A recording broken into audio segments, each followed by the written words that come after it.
On this episode of Newt's World, in his new book, Behind Closed Doors, In the Room with Reagan and Nixon, Ken Khachigian offers a compelling insider's account of his most private moments with Ronald Reagan and Richard Nixon during revolutionary changes in our economy, politics, communications, foreign policy, and culture. Behind Closed Doors is essential reading for anyone wanting to know how Ronald Reagan shaped his crusading message of economic growth through tax cuts and limited government. Here to discuss his new book, I'm really pleased to welcome my guest, Ken Khachigian. He was the chief speechwriter and trusted political advisor to Ronald Reagan and the go-to counsel for President Reagan and First Lady Nancy Reagan in campaigns and in political crises. He also served in Richard Nixon's White House and with Nixon as he emerged from Watergate.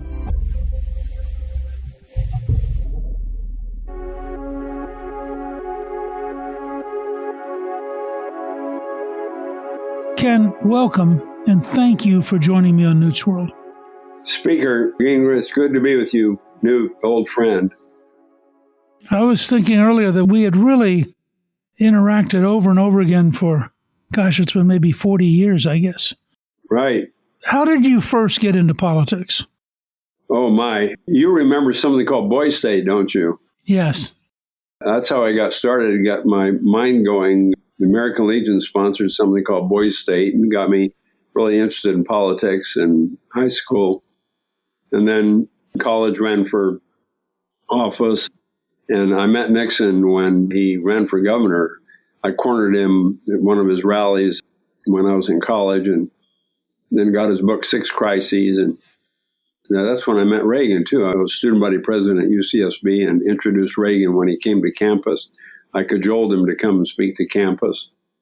And then with my interest in politics and my interest in Nixon, and when I was at Columbia University Law School, and Nixon was starting to run for president, making his comeback, you remember well, back in 1967, Nixon was not seen as a viable candidate for president. The big gunners back in 67 were George Romney, Nelson Rockefeller, and that rising star Ronald Reagan. And Nixon was still seen as sort of a potential has-been. And I saw this article in the New York Times that Nixon had a new group around him of young fellas, Pat Buchanan, Ray Price, editorial writer out of New York, and Dwight Chapin, a youngster out of California, who was helping him. And so Nixon was surrounding himself with new people, and I thought, well, maybe this is an opportunity. So I wrote a letter and said I'd like to volunteer, and they brought me on just as a young fellow out of Columbia Law. Pat Buchanan interviewed me and allowed me to answer correspondence, and that led to Marty Anderson offering me a job in the summer after my second year of law school in the campaign of '88. Alan Greenspan was my boss, if you can imagine, head of the domestic policy group in the '68 campaign. And after the campaign, one of my mentors in that campaign was another giant in American politics, Bryce Harlow. I don't know if you ever got to meet Bryce. Bryce was another giant.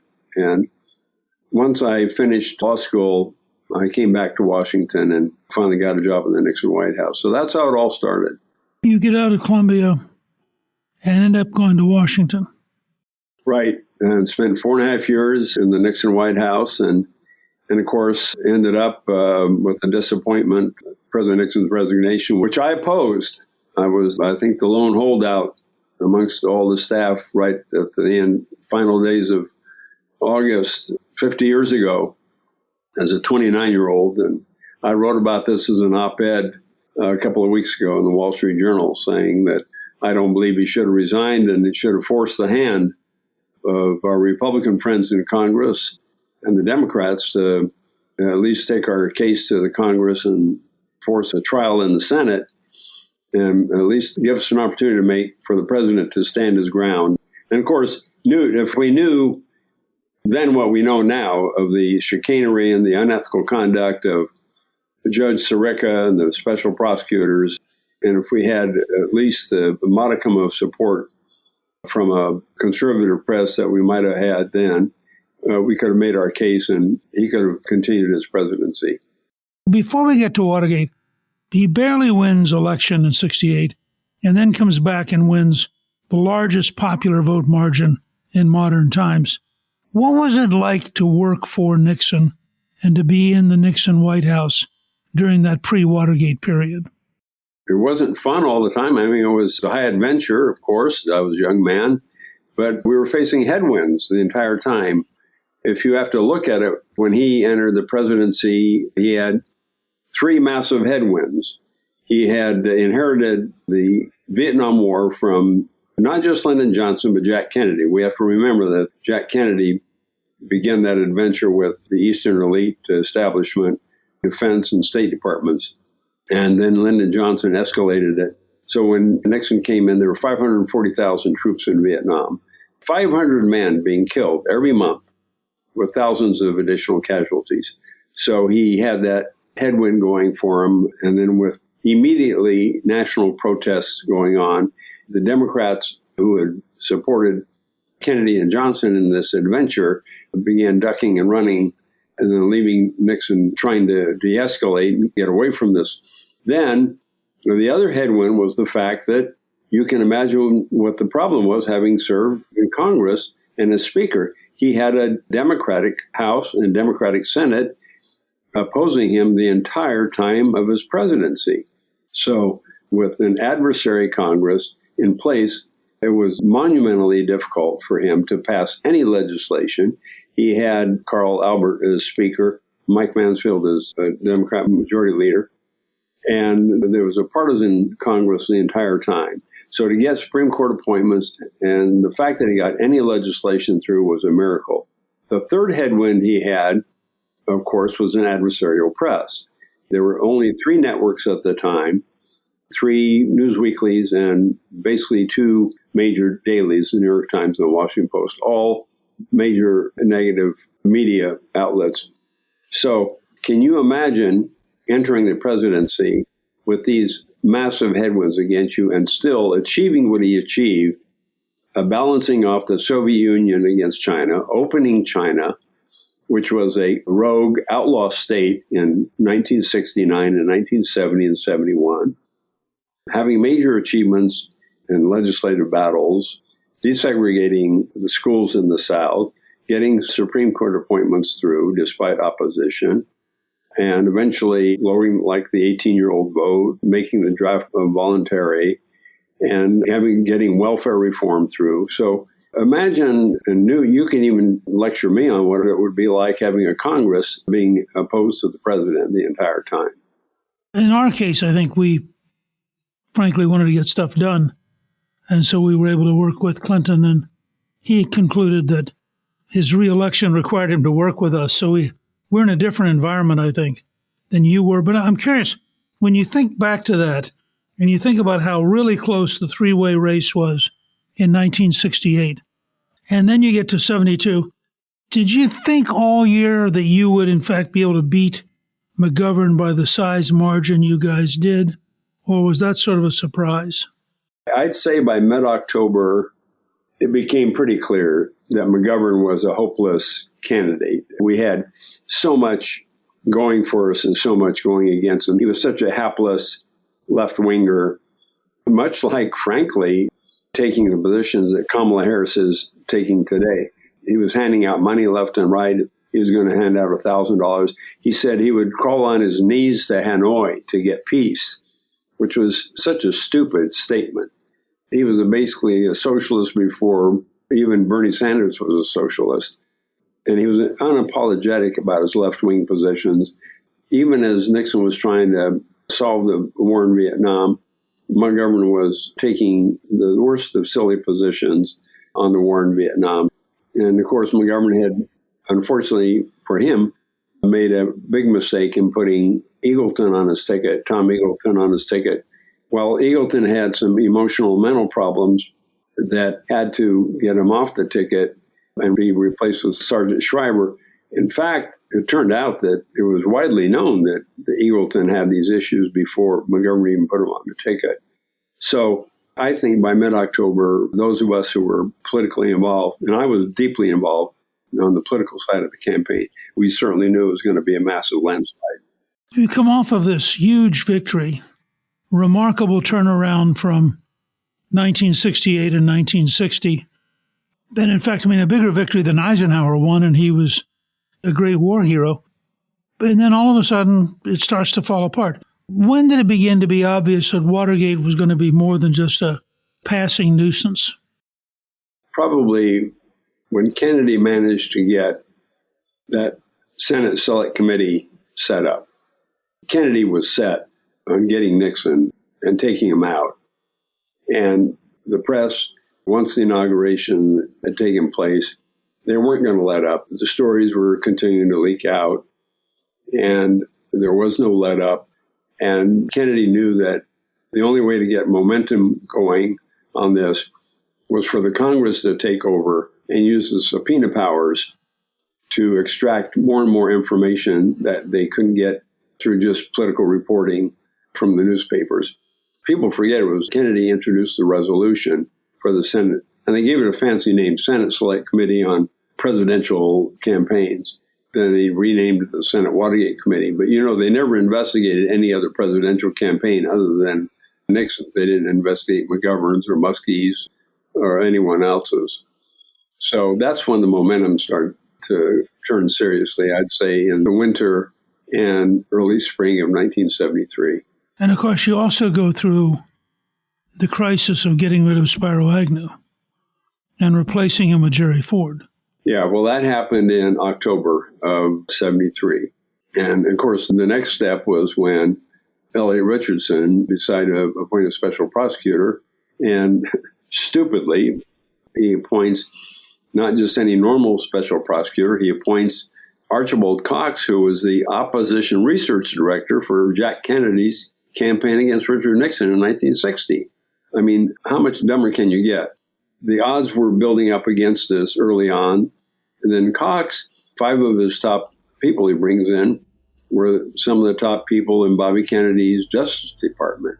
The deck was stacked against Nixon to begin with. And so that's when it started really getting troublesome and serious. And by the way, Nixon cooperated. He cooperated with the prosecutors. He cooperated with the Senate Watergate Committee. Nobody resisted going up to these committees at all.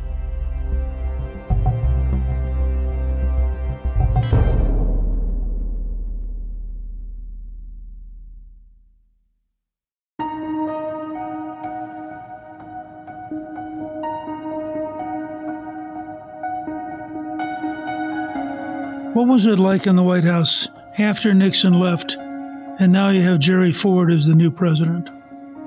Well, for me, it was very troublesome. About 10 days after he resigned, I came out to San Clemente to help the president out, who still had massive legal problems, and they were going after him still for back taxes. They were subpoenaing him. They were trying to disbar him in California and New York. And the press were still after him, and the prosecutors still wanted to indict him. But then when I returned, a lot of my colleagues were still trying to cover their backsides and get jobs with the Ford White House. But Ford was scouring around, his staff were scouring around for those who seemed to have clinged to Nixon during the anti-impeachment battles. And I had a prime target on my back since I was one of those who fought the anti-impeachment wars.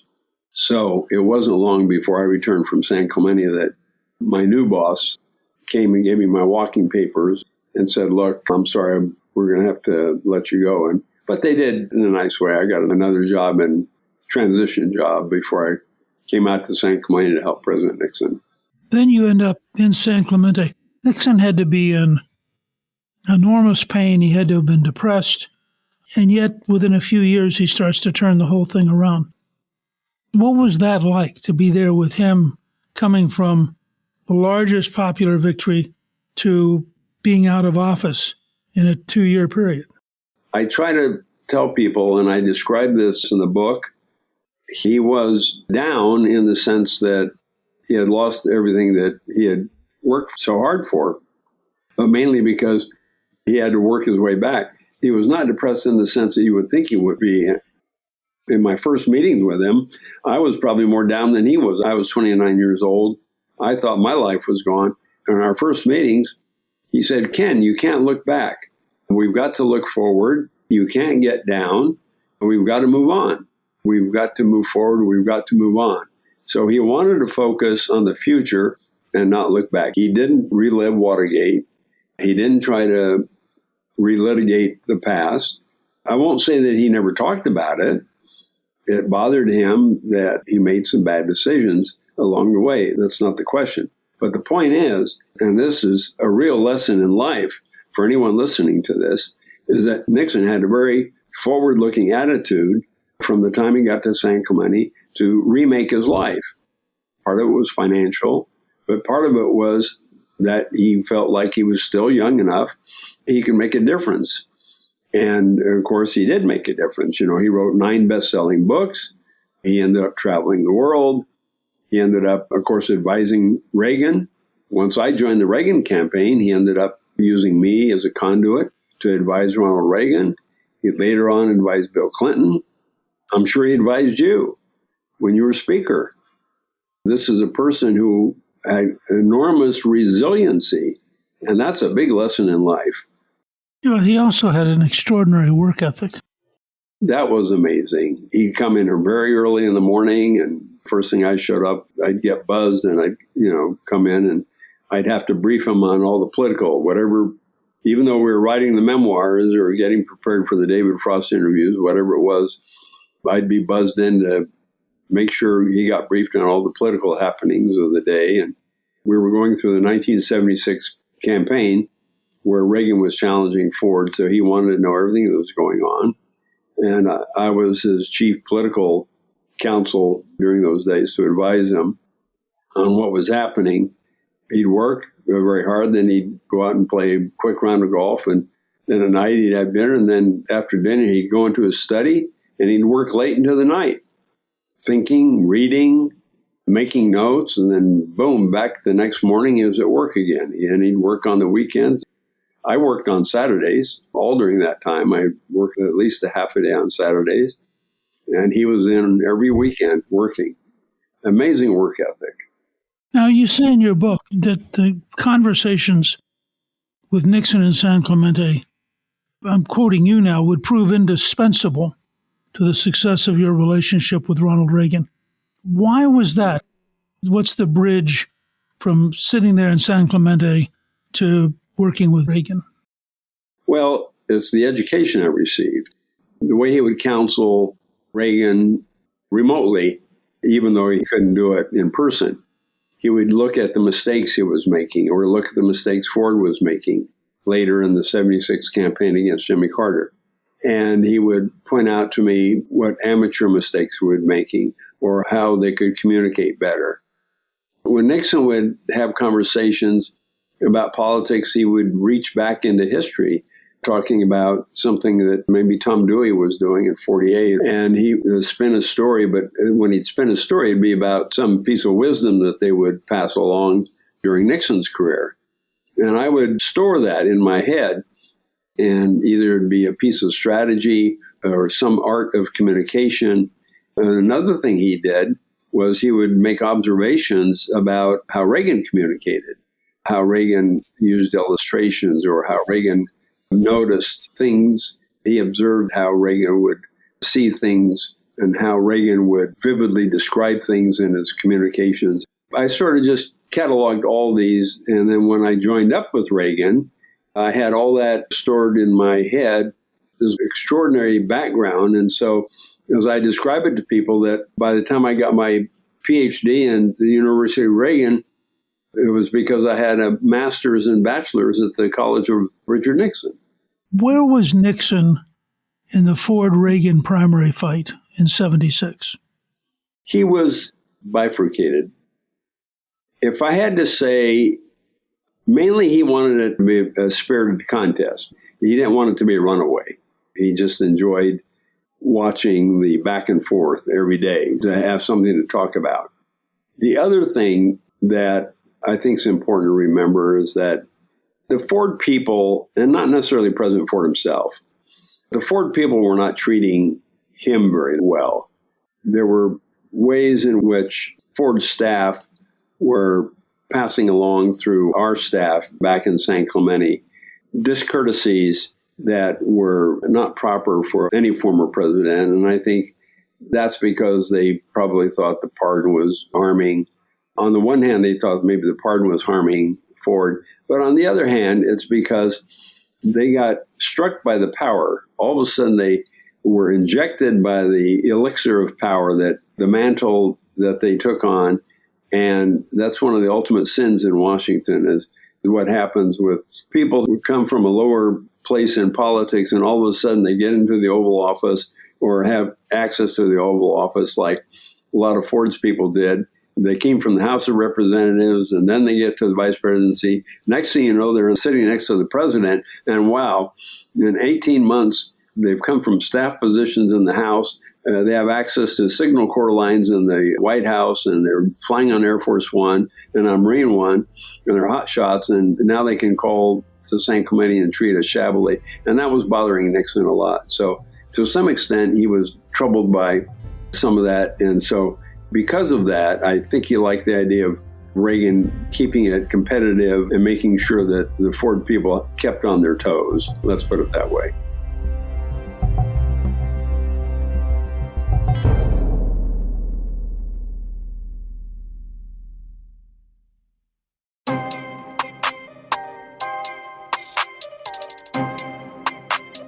You're in a unique position.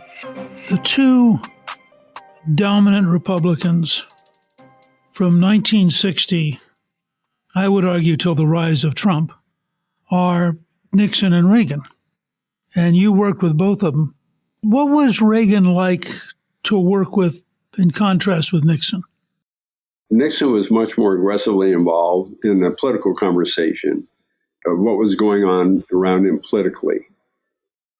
He was much more hands-on and more engaged in that sense. Reagan was not quite so engaged, but yet on the communication side, Reagan was very much engaged in whatever speaking role he had or whatever communication he had. I would say this about Reagan. On the philosophical side, Reagan had very strong views.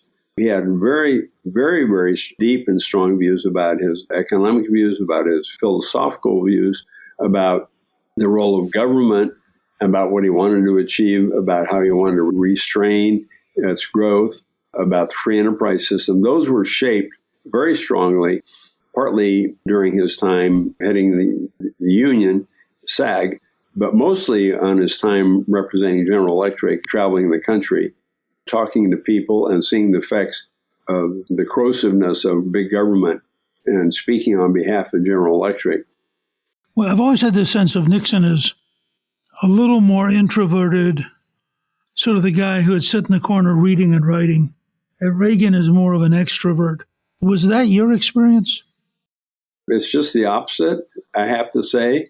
Reagan appears to be more extroverted, yet was more difficult to get close to. He had very few close people to him on the staff.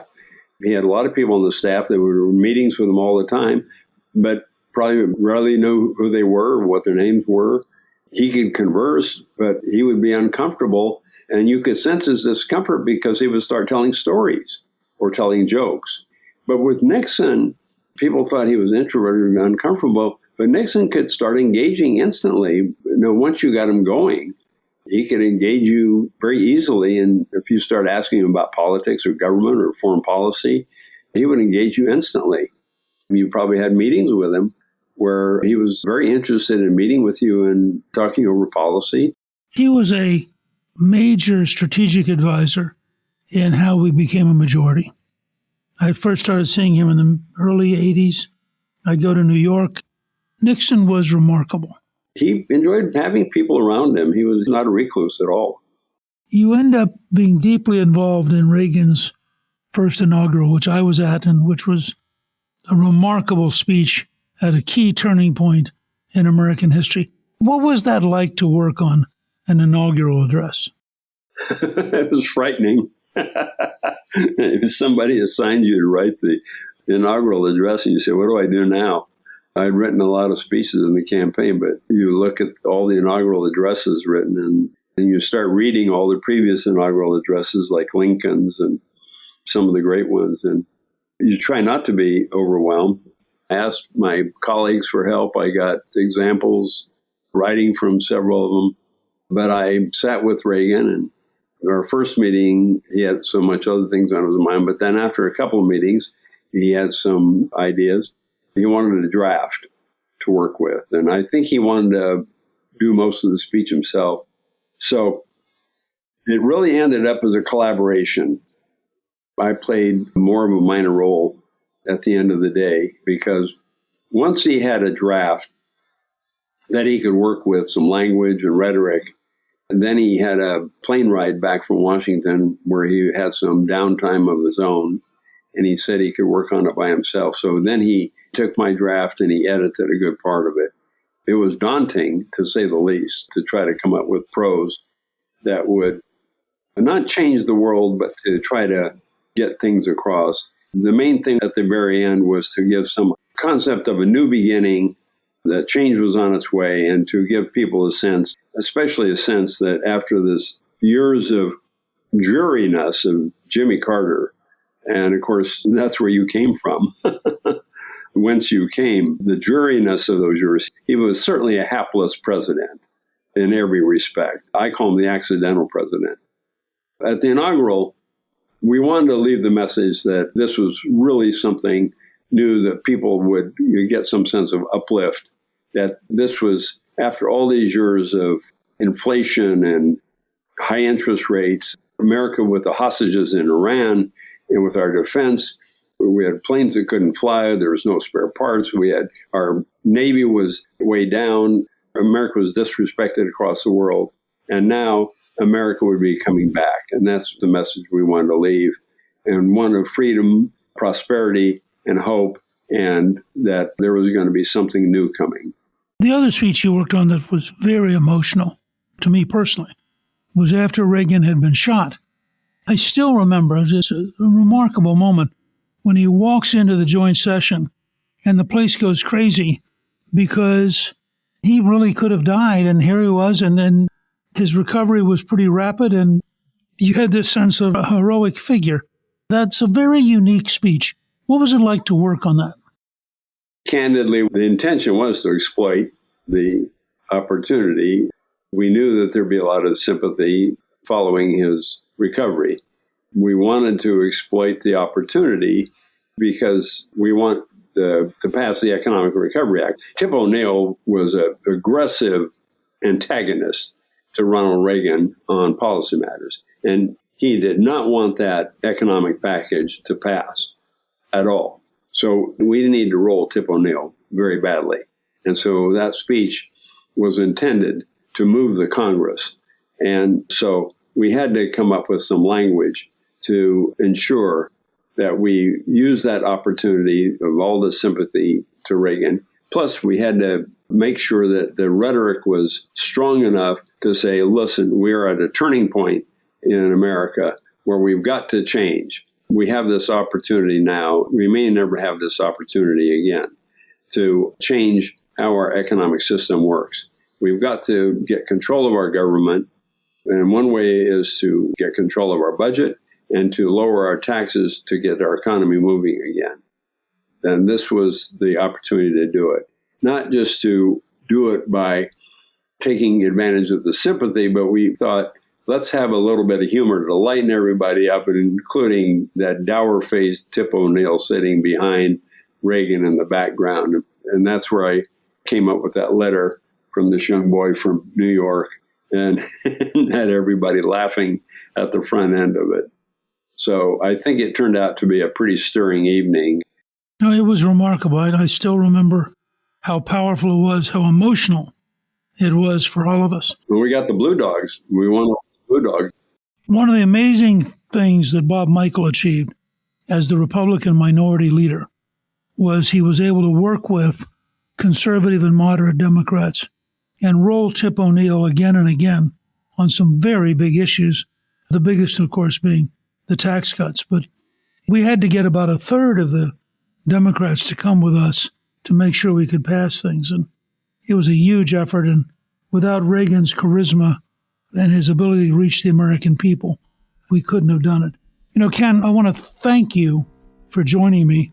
Your new book, Behind Closed Doors, In the Room with Reagan and Nixon, is available now on Amazon and in bookstores everywhere. You were there. You were in the room. It's a remarkable book. You've had a remarkable career. You are a great patriot. I highly recommend your book to all of our listeners, and I thank you for being with me today. Thanks for having me, and I hope they'll go to my website, too. It's www.reaganandnixon.com. reaganandnixon.com. There's a lot more information there. Thanks for having me, Newt. Thank you to my guest, Ken Khachigian. You can get a link to buy his new book, Behind Closed Doors, In the Room with Reagan and Nixon, on our show page at newtsworld.com. Newt's World is produced by Gingrich 360 and iHeartMedia. Our executive producer is Garnsey Sloan. Our researcher is Rachel Peterson. The artwork for the show was created by Steve Penley. Special thanks to the team at Gingrich 360. If you've been enjoying Newt's World, I hope you'll go to Apple Podcasts and both rate us with 5 stars and give us a review so others can learn what it's all about. Right now, listeners of Newt's World can sign up for my 3 free weekly columns at gingrich360.com/newsletter.